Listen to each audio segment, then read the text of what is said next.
14 नवंबर 1995 रात के 11:30 बज रहे थे।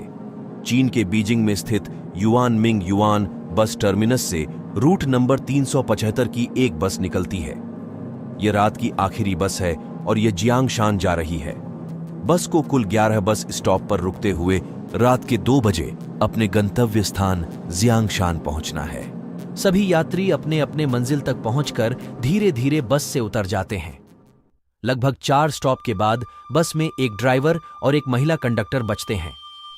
रात बहुत ठंडी थी, चारों तरफ घना कोहरा और तेज हवा चल रही थी।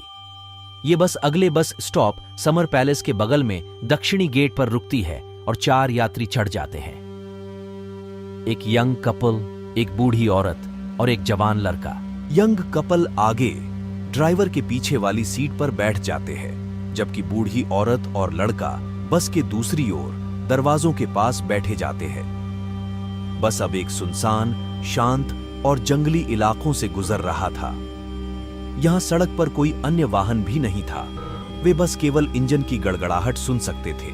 लेकिन थोड़ी देर बाद अगले बस स्टॉप से पहले ड्राइवर को बस के हेडलाइट में सड़क के किनारे एक पेड़ के नीचे 2 आदमी दिखाई देता है, जो बस की ओर रुकने का इशारा कर रहे थे।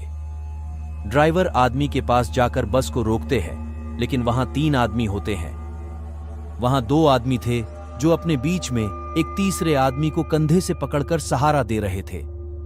बीच वाला आदमी बेहोश लग रहा था और उसका सिर झुका हुआ था, इसलिए कोई उसका चेहरा नहीं देख पाता है।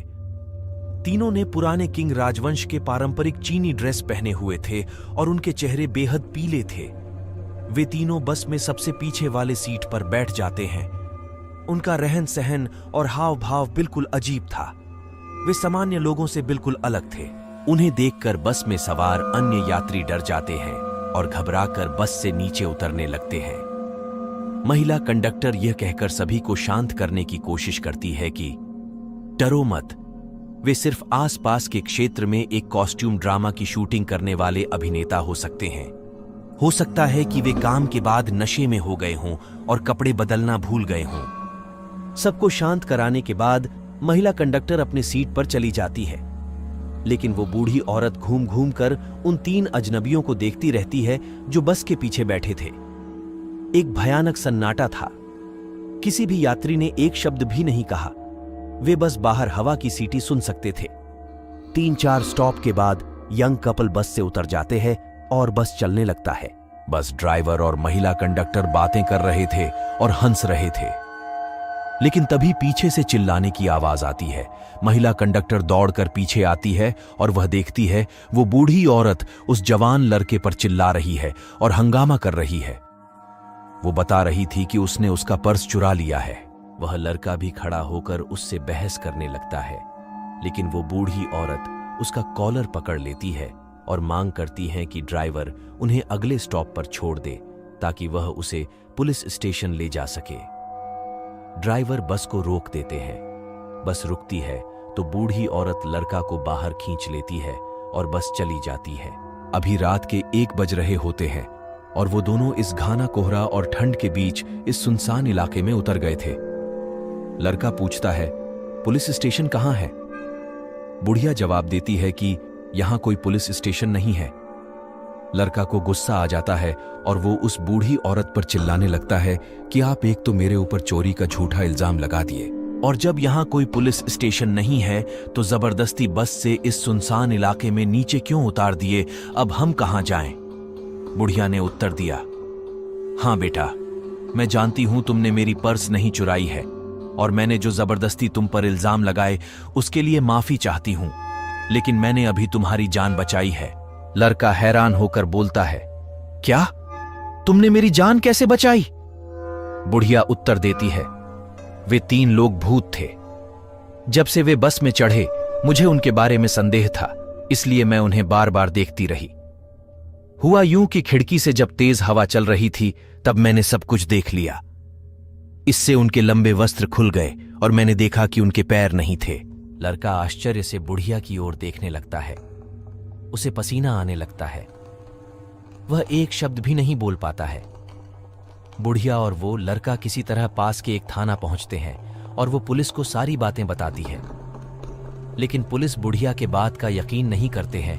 उन्हें लगता है कि बुढ़िया उम्र ढलने के साथ सठिया गई है। उनकी कहानी को खारिज कर देते हैं और फैसला किया कि वे मानसिक रूप से बीमार हैं और बिना रिपोर्ट लिखे पुलिस बुढ़िया को चलता कर देते हैं। सुबह हो जाती है, लेकिन अगले दिन बस संख्या 375 बस स्टेशन पर पहुंचती ही नहीं है।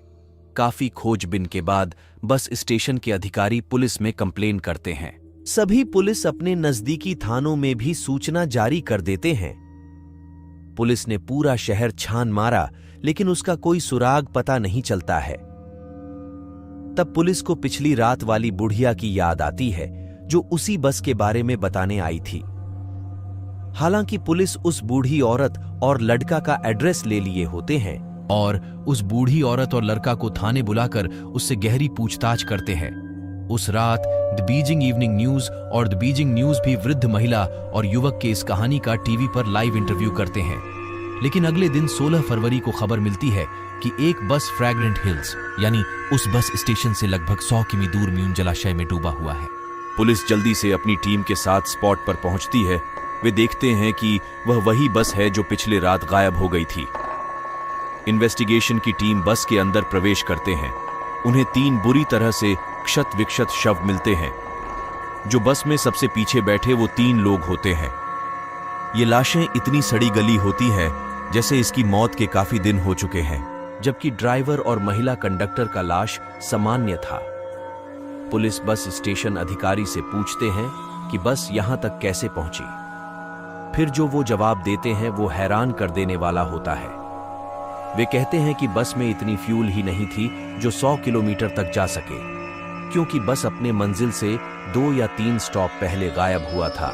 ऐसे में उसके पास ज्यादा फ्यूल नहीं बचा होगा और बस को डिपो से उतनी ही तेल मिलती है जितने में उसकी यात्रा पूरी हो जाए। फिर पुलिस बस के फ्यूल टंकी को खोलकर चेक करते हैं और वहां का नजारा देखकर सबके होश उड़ जाते हैं। पूरा का पूरा टंकी खून से भरा होता है। इसके बाद पुलिस उस रास्ते के सभी जगहों की सीसीटीवी फुटेज चेक करती है, लेकिन उन्हें उस स्टॉप के बाद जहां से वो बूढ़ी औरत और लड़का उतरा था, बस का कोई नामो निशान नहीं मिलता।